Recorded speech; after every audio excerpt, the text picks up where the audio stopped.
R के agro या YouTube चॅनलवर आपलं स्वागत।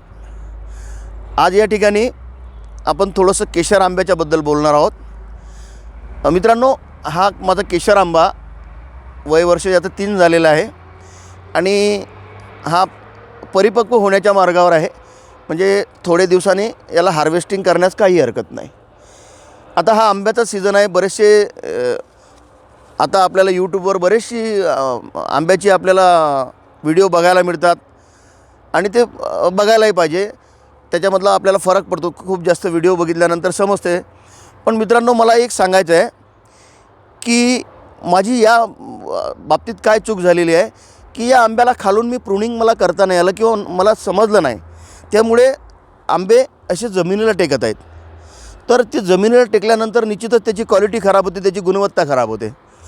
म्हणून माझ्या सर्व बांधवांना सांगायचं आहे की अशा पद्धतीनं याला खालून पूर्ण आपण 3-3.5 फुटात जिथपर्यंत त्याची ज्या पद्धतीनं कॅनोपी करायची असेल त्या पद्धतीनं त्याची प्रूनिंग करायची, त्याला कट करायचं, जेणेकरून आपला लागलेला आंबा हा जमिनीला टेकणार नाही।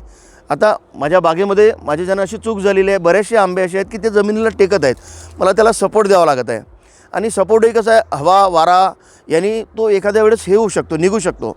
त्यामुळे सर्व शेतकरी बांधवांना माझी नम्र विनंती आहे की आंब्याची वेळेच्या वेळी प्रूनिंग आपली झाली पाहिजे आणि प्रूनिंग झाल्याच्यानंतर त्याला बुरशीनाशक कीटकनाशकचा एखादा स्प्रे करून घ्यायचा आहे। आता ही याची हाईट वाढलेली आहे, ही हाईटही सुद्धा एवढी नको आहे। त्या हिशोबाने ते प्रूनिंग करायला हवी होती, पण ती माझ्याच्यानं झाली नाही।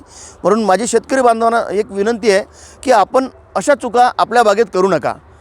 त्या ठिकाणून बघू शकता आपण की त्या 3 वर्षाच्या जर वयाच्या हिशोबाने जर बघितलं तर आंब्याला छानपैकी त्याला फळं लागलेली आहेत आणि फळंही आता परिपक्व झालेली आहेत आणि काही दिवसानंतर त्याला आपल्याला हार्वेस्टिंग करायचं आहे।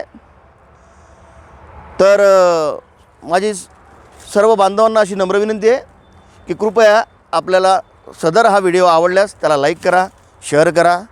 नमस्कार।